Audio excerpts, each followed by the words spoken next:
Good evening, everyone, and welcome to another episode of Adoption Happy Hour brought to you by NAP. We are the National Association of Adoptees and Parents, where it is our mission to elevate our diverse voices by promoting dialogue, understanding, and healing through education, awareness, and connections. I'm Marcie Keithley, your host and board president, along with Beth Story, helping out in the Zoom room tonight. There's Beth, and also fellow board member, current board member. Jennifer's off this evening, so Beth's going to be helping me out a little bit. Before we dig in and meet Miss Liza Jonathan here in just a few minutes, we've got some housekeeping items. So Beth, I think we're going to do our announcements first too. So let's see what she's got for us. Okay, this is a reminder that this is a public meeting with no guarantee that information or identity is confidential. Portions of this event are recorded and may be shared in our private Happy Hour group on Facebook. So the replay will be on our private Facebook later on. We want you to remind yourselves to remain on mute. Raise your virtual hand if you have a question or comment. You're welcome to use the chat room. As a matter of fact, please let Liza know where you're from, where you're watching from tonight. Go ahead and welcome her in the chat room. If you're experiencing a serious mental health event or suicidal thought, please contact a licensed professional, or you can call the National Suicide Prevention Lifeline, and that is changed now to 988. Okay. What else do we have, Beth? Remind everyone that Untangling Our Roots, the summit in Louisville, Kentucky on March 30th through April 1st. Tickets are now on sale. So this is an event you definitely do not want to miss. The first 100 tickets are at $279. So that's only going to be until those are sold out, and then the price does go up. So you definitely want to make sure, guys, that you get your tickets early to avoid the price increase. But this is a summit uniting the adoption, assisted reproduction, and non-paternal event communities into one amplified voice. We're really excited about this. We've been planning this for well over a year. So we hope to see you in Louisville.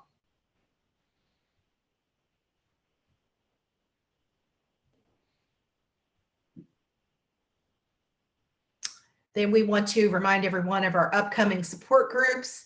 Dr. Joyce will be joining us once again, Putting Yourself Together After Reunion. Beth, do you have the date in front of you? She should be up this Tuesday. I think it's the 25th. This is Tuesday, yeah. And that's 6 p.m. Eastern Standard Time.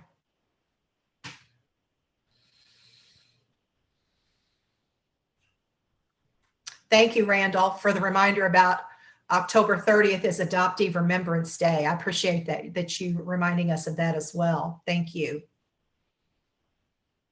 Did you have something you wanted to say real quick, Randall? Yes, I did. Just something really quick. I've already contacted all the radio stations, TV stations, and newspapers in the Reno area, and I suggest our members do the same thing where they live to get the word out to everybody. Right. We appreciate that. I'm glad you brought that up this evening, Randall. Thank you so much. Okay, and then let's see, we have Danielle Gaudette with Self-Love Essentials for the Adoption Constellation. She just started this program and we've got a lot of positive feedback. So she's monthly on the last Thursday of the month at 6 p.m. EST. And that will be also next week on the 27th. Mm-hmm.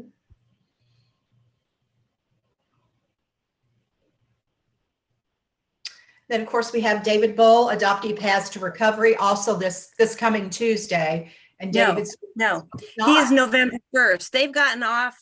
They get off. Okay. Yeah. Normally they're behind one another. Yes, he is November 1st, his next one.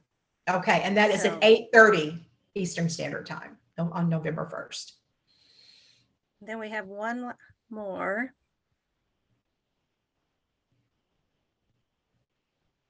Okay, and then Amber's is the second Thursday at 6 p.m. This is the First Families, Birth Parents Journeying Together. And do you want to go ahead and show next week's now? Yeah, let's go ahead and just get them all out of the way. Okay, this is our guest for next week. Who might that be? I don't think she's here with us tonight. Hmm. Hey, Candace. We're going to have Candace Cahill on October 28th for our next happy hour. And I was fortunate enough to attend the Cub retreat last week, and we got to meet. This is the second time actually that Candace and I met, right? Yeah, because we met last year in LA. Correct, Candace? Can you take yourself off mute for just a second? Yes, we did meet last year and this year, twice now. Twice, yeah. Mhm. And her book is getting ready to come out. We're going to learn all about her story. So you definitely want to make sure that you sign up for next week's happy hour. Thanks, Candace. Thank you. Okay.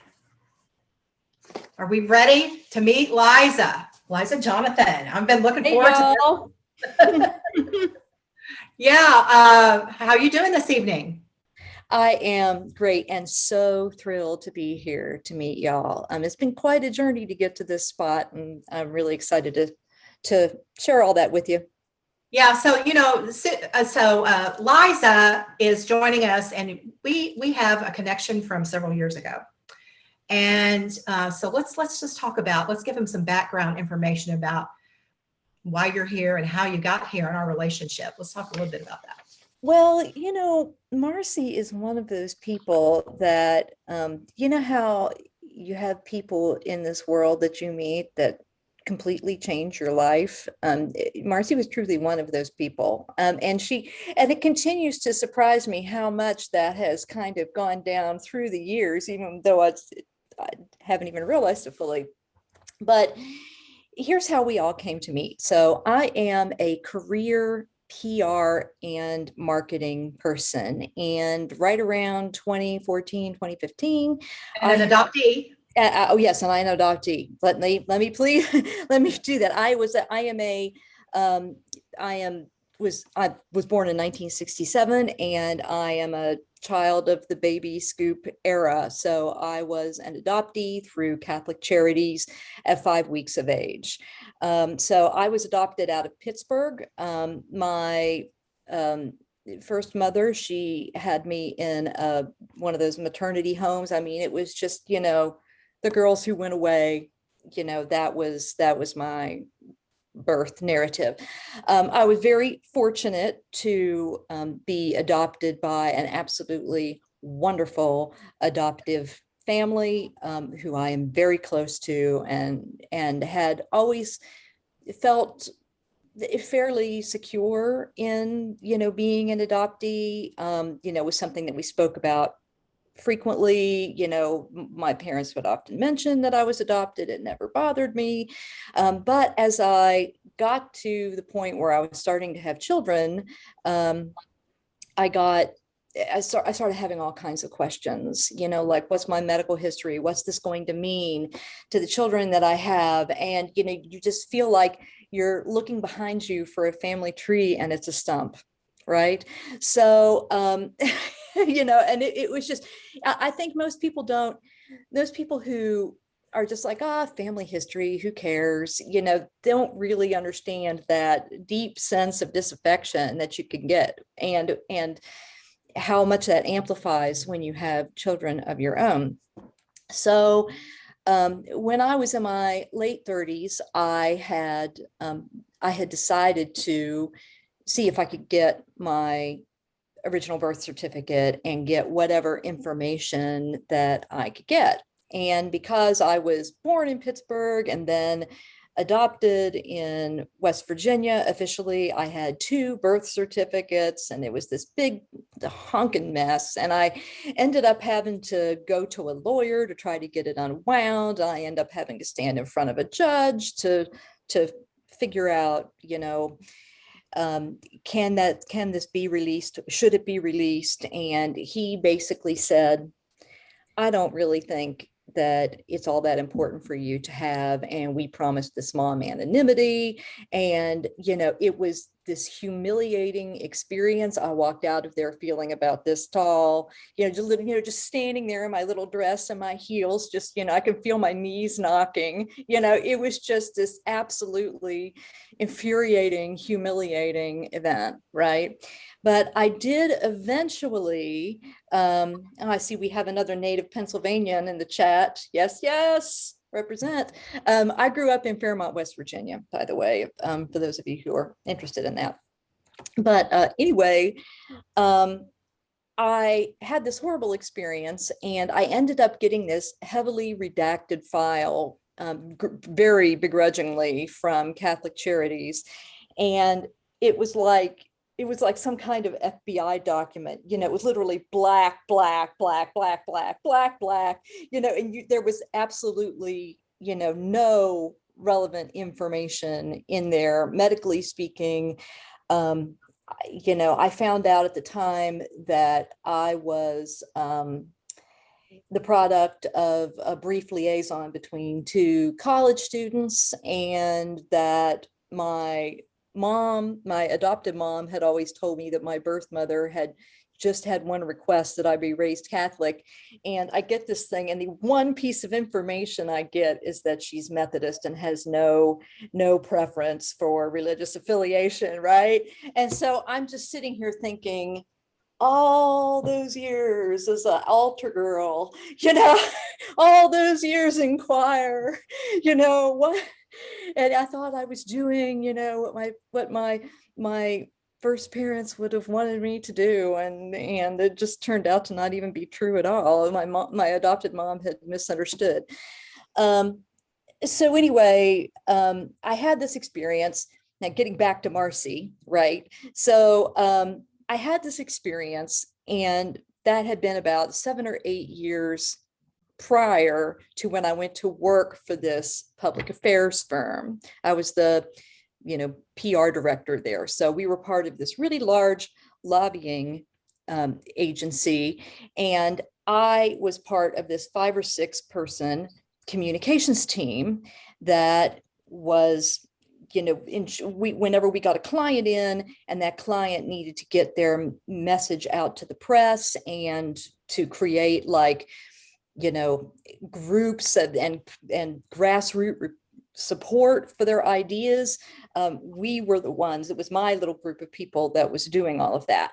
So one day I'm sitting in my office, and I have one of the lobbyists come down the hallway, and he said, "Hey, we just got this new client in, and this group of adoptees that are trying to get their original birth records in the state of Indiana." And I just kind of sat back for a minute, and he went, "Would you have any interest on working on that?" And I was just like, "Wait a minute, do you know I'm an adoptee?" And he went, "Well, do you know I have an adopted child?" And I was like, "No." So it was shortly after that I had the chance to meet Marcie and the groups from the Hoosiers for Equal Access to Records. And so I worked with them, creating the website, putting out the press releases, putting together packages of information so that testimony could be given to the state legislature. And our video. Oh yeah, and the video. Oh my God, we did that video. Everybody cried, man. Everybody cried. Yeah, and that was just such a foundational experience for me.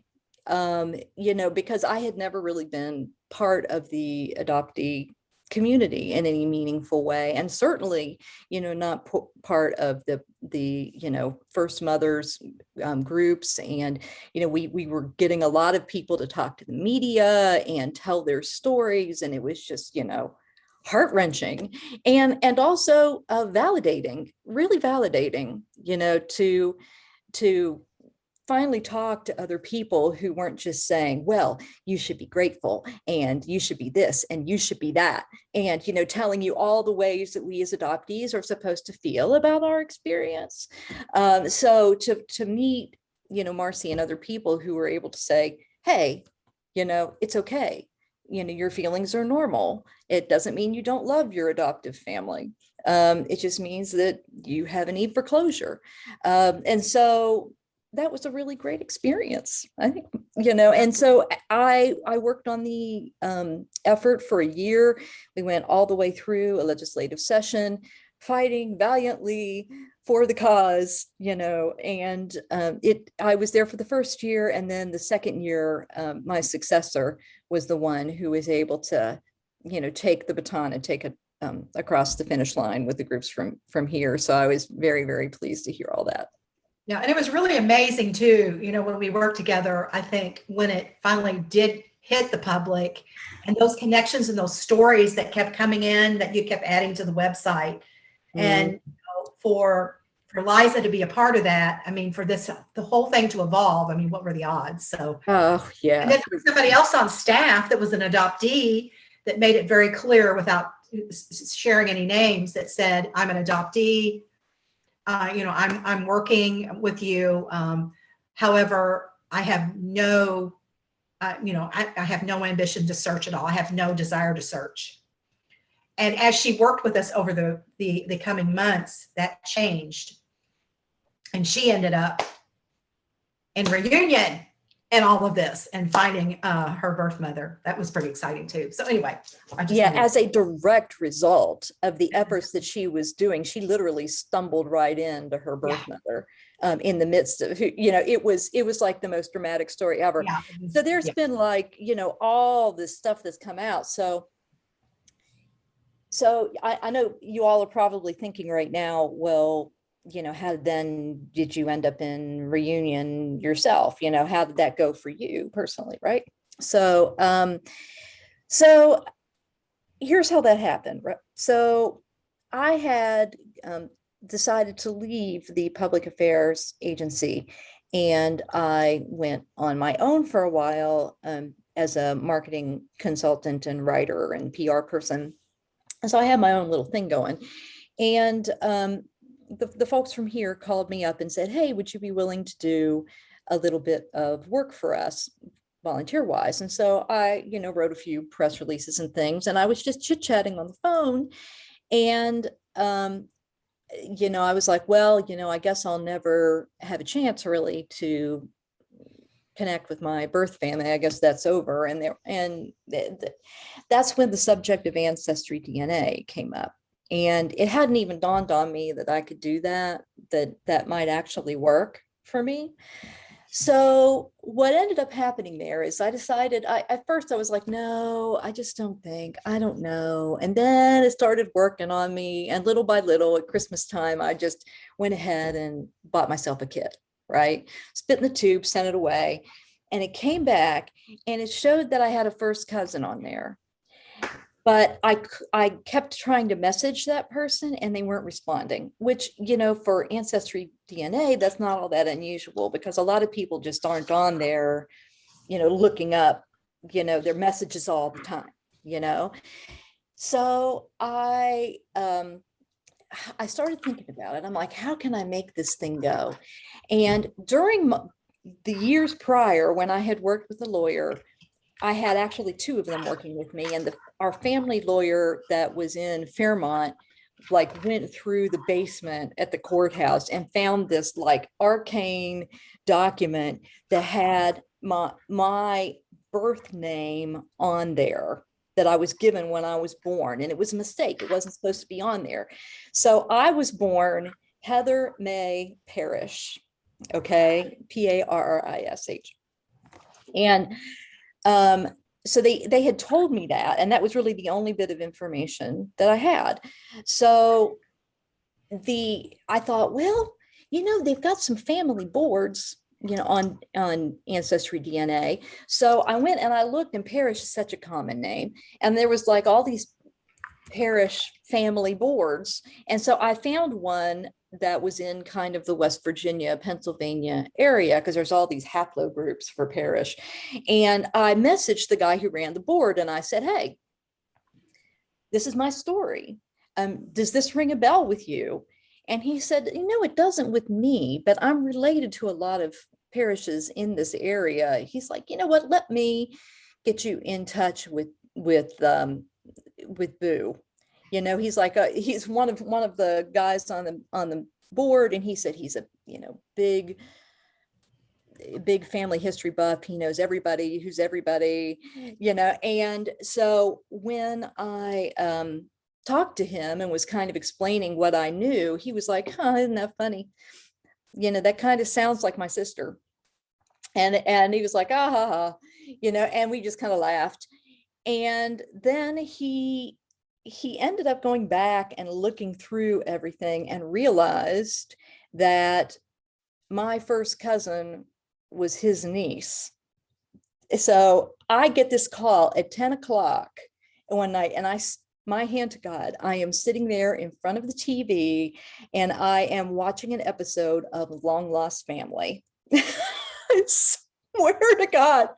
And I get this phone call, and he was like, hey, Susan, this is Boo. I think I'm your uncle. And so it just kind of all rolled out from there. So from that just chance meeting came, I ended up finding my birth father, who was deceased. I found my birth mother, who I am in reunion with now. I have 3 half siblings that I'm in reunion with, 1 on my mom's side and 2 on my father's side. And it's just been this, I've had more Lewis Gates moments than I can shake a stick at. I've got all this family history. The man who founded my hometown of Fairmont, West Virginia, I'm his direct descendant. So when I was walking in my hometown down Main Street, I was walking on his land. I have 7 paths to the DAR. I mean, I'm just like all this. I mean, people were in America since 1640. I mean, and it's like all this stuff just opened up to me. And this now all of a sudden, this girl who had no background had hundreds of years of background. And that has just been such a gift to me in so many ways. And, have there been some difficult things or painful things? Yes, there have. But it's been something that's really enriched my life as a person, and something I'm so glad for. So I am super glad I had a chance to meet Marcie and the folks from here. It was a life-changing experience. It certainly was. Certainly was. Yeah. So let's go now from reunion as an adoptee and how we got from there to writing this novel or novels. Right. A particular one tonight. So I have always been a writer, but mainly in the commercial sense. And I went through this spell, though, when I was about 45, where I picked up romance novels for the first time and started reading them.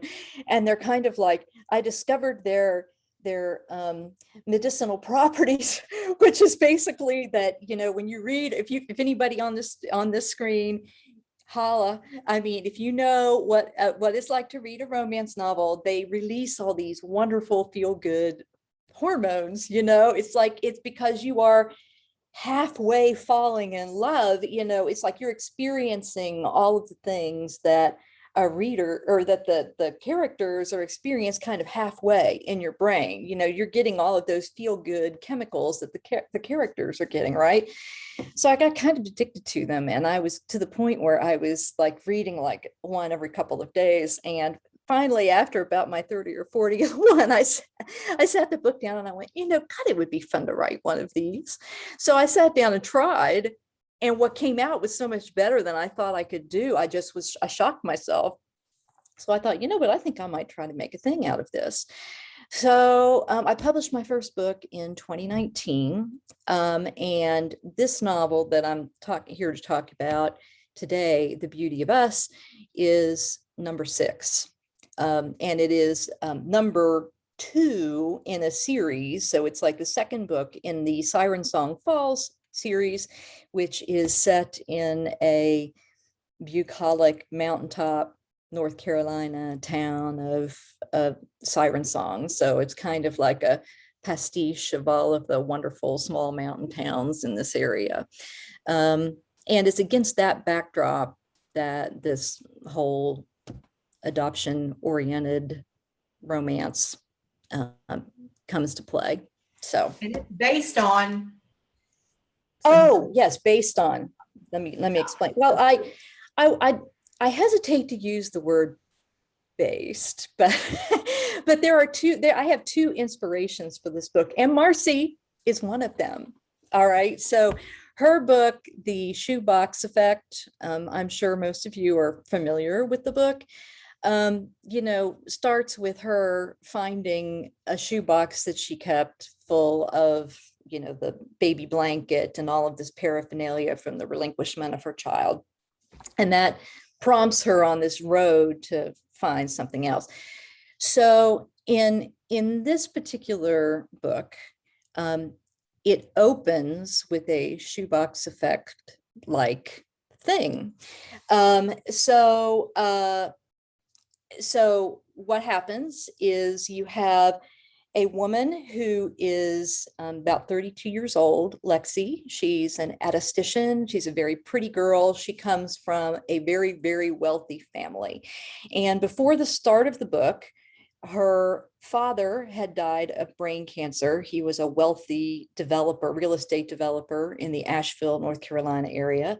And her stepmother, had also died. She had been a district court judge, and she had died while she was out taking an evening walk, and a drunk driver jumped a curb and kills her. So this was all very upsetting, very unexpected. And so she's cleaning out the family house and finds a safe in the wall. When the safe cracker the locksmith comes and opens the safe for her, she opens up the safe and finds a shoebox. In the shoebox, she finds a baby blanket. She finds, all this paraphernalia that shows that her stepmother had given up a child while she was in law school. And this child had tried to contact her when he was 18, and she refused contact, but she kept the letter and she kept all of this proof of this relinquishment. And so poor Lexi is sitting there going, I can't believe this. This can't be happening. And then she's like, wait a minute, my half sister, Becca, that's her half brother. And then as she's looking at the picture of the baby, she realizes this baby has Treacher-Collins syndrome. So he has these facial deformities. He's normal in every way. He just has these facial deformities that, make his eyes droopy, and doesn't have his cheekbones are not developed the way that most normal people's cheekbones are. And so she's just like, oh my God, that's an inherited situation. I can't hide this. My sister has to know. And then she starts thinking, well, wait a minute. What if this guy is not a good guy? I need to find out if he's a good guy. Is he going to be okay? Is this someone that we need to let into our family? And so she decides to go visit him, and he runs a bar, Cooley's Bar and Grill, in downtown Siren Song. And so she drives up to Siren Song, and she just decides she's going to hang out at the bar and kind of watch him and see how he does. But this ends up kind of blowing up in her face, because when she goes there, it's like one of those, sees him across a crowded room kind of situations. And they just have this instantaneous, explosive connection between the two of them, huge tension. And they also just have this really great connection, and they really start talking, and and so as time goes on, she's like, oh, I've really got feelings for this guy. I don't know what to do. We're kind of family and we're kind of not. We, should be together and we should not. And so there's all this stuff that comes up. She ends up blurting it out in front of her sister, right in front of Jake. It ends up being, this big, hairy, reveal. And they have all this conflict for him to become in reunion with their family, and then for them to admit that they have feelings for each other and to find their happily ever after. So there's a lot going on, and I'm tried very, very hard to represent a lot of the issues that kind of come up in all areas of the triad. So, yeah. And Susan, share with the attendees this evening, obviously there was something that made you develop these two characters in this scene and this, with the adoptee and how that came about, because yes, I yeah, did forget to talk about Jono. Yeah. Okay, so I don't know whether any of you have heard of Jono Lancaster. So it's Jono Lancaster, but he is an adoptee advocate out of England. And he is a really interesting character. He runs a little foundation called Love Me, Love My Face. He has Treacher Collins syndrome as well. And I had not really, all my friends had told me, oh, you should write a book about adoption. I'm like, I don't want to write an adoption memoir. There's so many other people who've done that better than me. And then I had never really found a way to address it. But one day I'm scrolling through my Facebook feed and I see this thing on Lad Bible. I don't know whether you guys ever follow the Lad Bible channel, you know what I'm seeing some nods. So he came up in my thing and it says, man born with a deformed face was, given up by his parents. And, now he runs this foundation called Love Me, Love My Face. Right. So I played his video and it was one of the most moving things I ever saw in my life. He was talking about how he was abandoned at birth. Basically, his parents were married and, settled and had other children. But when they saw him, they felt that, he said, my file said, they felt no maternal bond and left me in the hospital, never to be seen again. Right. And so he had reached out to them when he was 18 or so, and they still wanted no contact.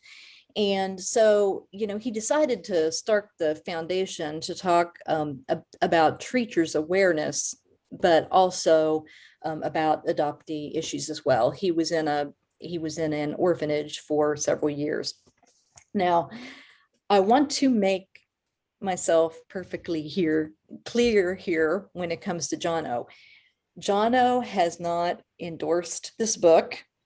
And he also is a very different person than the character of Jake Cooley. So it was just merely something that got me thinking, wouldn't it be interesting to write a book about a male hero, a male adoptee with Treacher's Collins?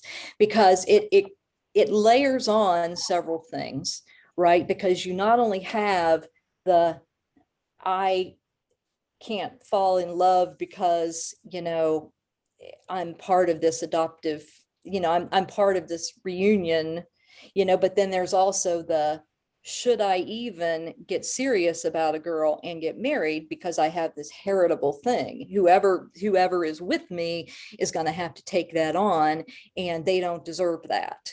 I shouldn't be doing that to someone. And so, he has to get through that as well. And then there's, all the conflict that came from, Lexi is from this very wealthy family. And who is she now that her wealthy family is gone and has donated most of their money to charity? Who am I? And how do I move in the world, and how do I create an identity for myself and a world for myself and surround myself with people that I want in my life? So those are things that she has to figure out her path forward. And I think that, basically the thing that brings the two of them together is they're both kind of misfits in their own way. He is different on the outside, but he's surrounded by this community and Siren Song and all these people that love him, and he knows who he is and what he's about. She feels different on the inside. She's very pretty and has this very, this outward appearance that people respond to and categorize in a certain way, but she doesn't really know who she is and what she wants and what she's willing to put up with from other people. So this is really a story where she's finding voice, telling people to go to hell, and really, learning how to have a connection with a man, this, really intense connection with this man that can last, something that's truly lasting. So anyway, that's my story and I'm sticking to it. So that's where you got the idea to write the Mhm. story you give us. Mhm. And, really, I mean, like I said, that's some strong themes there that you're able to incorporate into this unique story that, because when we first talked about this and you said novel, I'm thinking novel, adoption novel, everything I've ever read is about someone's personal story, their memoir, what's going. So this is the first one that it's like, but I love what you've done from, meeting Jono and then taking your honing under your skills, being a romance writer and creating this situation that, like I said, I've never heard of it before. So, well, it doesn't hurt that, so Jono is he's getting older now, but some of the pictures of him when he was younger are on the internet because he was a personal trainer, so he was pretty jacked. So he has this face, this really wonky, strange face, but he is a beautiful, beautiful man.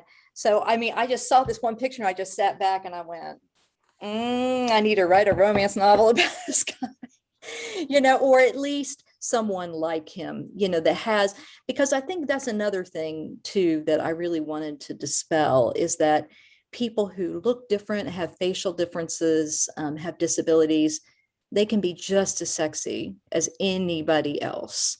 And in many cases more so, because they are the total package. They have these, this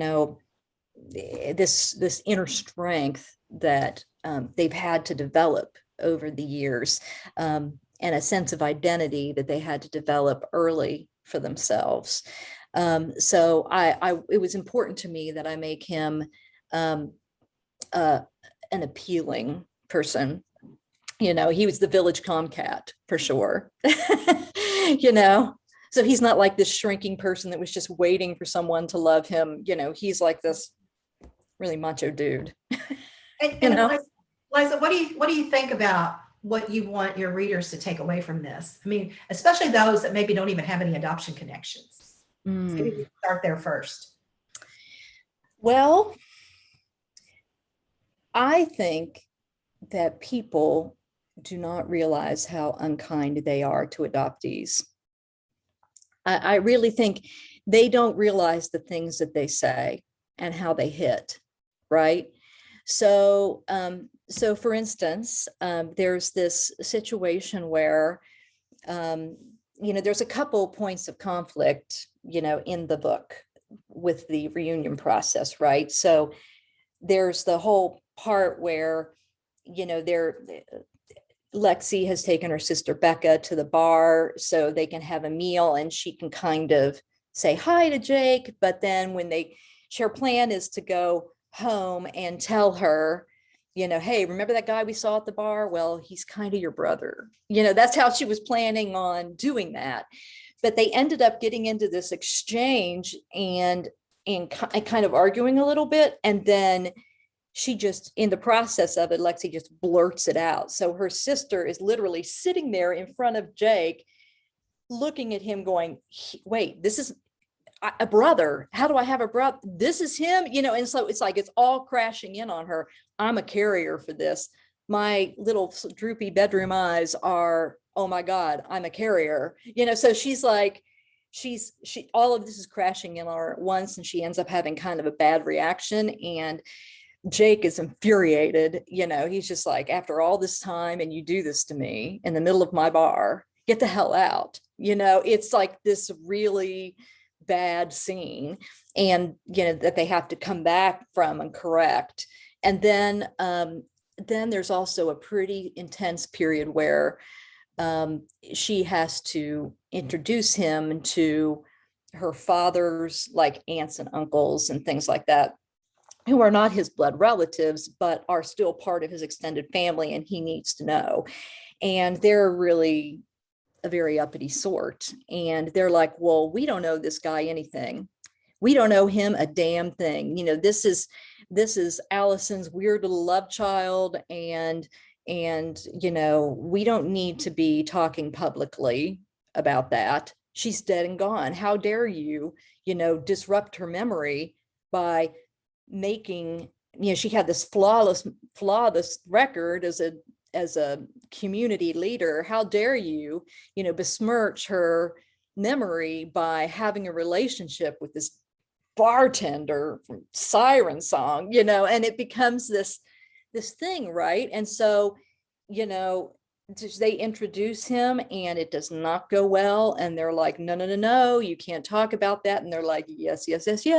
He is my brother, deal with it, you know? And so so by having all of these arguments and things, what I was trying to do was get across a lot of the common things that people tend to say, you know, like, well, you can know him, but only so much, or you can be involved with him or only so much, or if you do this, then you're going to disgrace the family.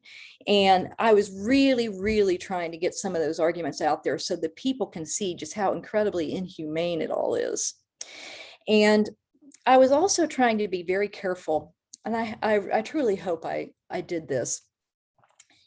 But, you know, poor Allison is dead, you know, at the start of the movie. So start of the book. And so she's not there to defend herself. But what I was trying to do was to show that she had all this lingering trauma and that she felt like she couldn't talk about. And that, so they spent a lot of time speculating about why she never told them and why she kept all of this if she was trying to keep it a secret.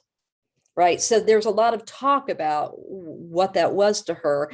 And I hope I was able to, in some way, kind of get at the pain that comes with relinquishment. Also, Jake's mother is also a big part of the book. She was an older mother. She was like in her late 40s when she adopted him, and he's 38 now. So he's taking care of her, and she has some dementia. But she has these moments of lucidity, you know, where she just tends to drop these truth bombs. So she does a lot to kind of kick the emotional development of the book in play. So she has I think, a really nice role to play. And I try to show the sweetness of their relationship and how devoted they are to each other and what she's meant to his life. So I try really hard to represent all the parts of the triad. I think really at the end of the day, that's what I'm trying to do. Is just show that there's loss and pain and trauma that has to be dealt with on all three sides of the triad, in addition to having, you know, some spicy scenes and all the things that you expect from a romance novel. I do not disappoint on that front.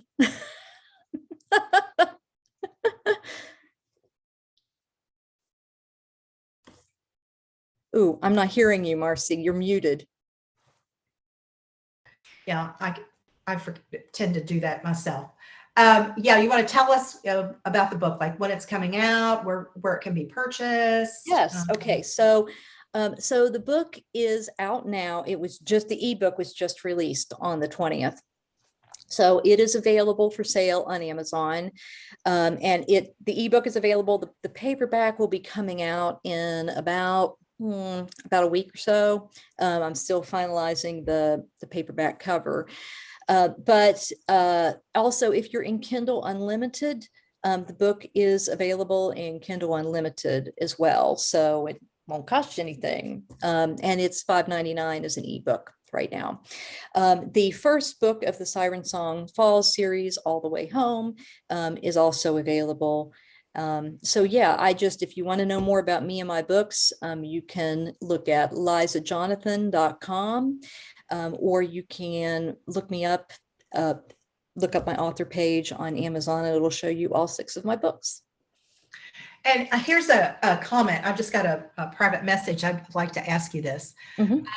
One of our attendees is asking if you could create a romance novel intertwined with a couple successfully untangling adoption secrecy laws across the nation. Fiction authors can influence a better future for us. Wow, Oh, that came from Rex. oh, that's an How interesting did you, Rex? thought.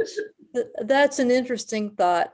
I don't know. I feel like I've kind of shot my wad, to be perfectly honest. But you know what? You stop and think I about think it. I I mean, you were in the trenches. I You was. with us I on was. legislation. So what better person to write one? I will take that under advisement. Good idea, Rex. You know, it was a really interesting experience. That day when we were, we were giving testimony, and people were standing up and kind of saying their truths. I had spent a lot of time like coaching everyone, beforehand, and helping write their statements and stuff. But just watching them, getting up and standing up in front of the committee, of all these politicians that are sitting there, many of them not necessarily prepared to hear what they had to say.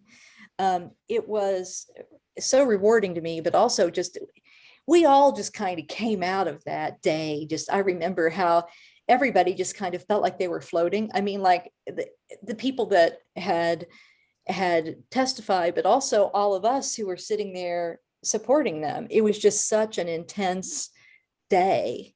I'll never forget it.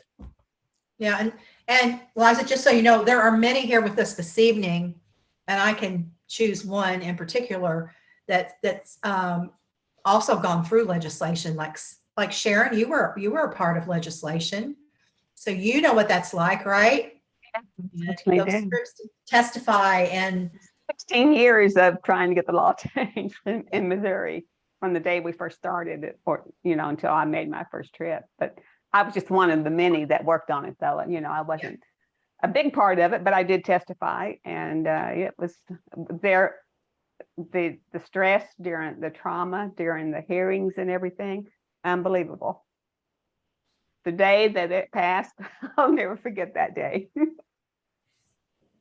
Yeah, there's nothing like it. I mean, just knowing that you can have it, I think so many people just don't understand how important it is. It just kind of like validates you as a human being to know it's just a slip of paper, but it's more than that. It's more than that. It's like, this is who I am and where I came from. This is the key to knowing everything I need to know about myself, and everybody else gets that. Why can't we? yeah, it was a very emotional time for many of us, and I still, when I look back at that, I still can't get over how everything just came together. And again, like you being an adoptee and our lobbyist being an adoptive father, and then the other adoptee. I mean, you can't make this stuff up. That was not in a novel. I mean, that was just life. Well, and there were some stories of people that we had that wrote in. One of the things that I really remember about the whole process was how the public reacted. I have never worked on anything personally in my life that has ever gotten such a response. So, my job was to blanket the state of Indiana with media about this. And let me tell you, it was no problem to do so. We got in every major paper in the state. Every time I sent something out, people were right on top of it. And you know why that is? Because people care. Their readership wanted to hear about it. And it's so many people are touched by adoption. What is it? 1 in 5 people are something like that, Marcie? I can't remember. 1 in 8. I think it's 1 in 8. Right. So when we would do these stories, like I remember one in particular that we did where the lobbyist came to me and said, we need to put a little bit of pressure on the governor, and because we're getting a lot of blowback saying that birth mothers don't want this. And so we need to prove them wrong. So I got on the horn and talked to y'all, and we got birth mothers across the state lined up. So we had them in all the major markets. So the idea was to have a local person who could talk about locally, I'm someone from this area. I'm willing to go on record that we don't want our records hidden anymore. We want our relinquished children to be able to find us. And so we had all of them then. And the TV stations and the newspapers were all saying, we've had so many public comments on this that is actually breaking our server. We've got like 500, 600 comments per story. We've never had anything light up like this ever in our history. And I know that one of the legislators that was working with us said to that a lot. He said, I get stopped on the street. People come up to me and shake my hand. Thank you so much for championing this bill. This means so much. You'll have no idea. And so I think they really got an earful, from their constituents. And that is what really, when they saw this outpouring, I think that was really the secret to making the whole thing go. Yeah. Okay, well, as we're winding down the hour, we're going to be stopping the recording here shortly. Is there anything that you would like to close with before we open it up to Q&A from the attendees? Well, I guess I would just say that if you have not read romance novels up to this point in your life, I highly recommend that you do, because a romance is nothing more than a love story with a happy ending, right? And there are all different kinds of heat levels.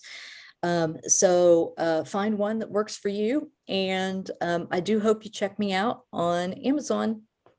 That's Great. it. Thank you, Liza. We really appreciate it. Welcome. Let's see here. Let me go ahead.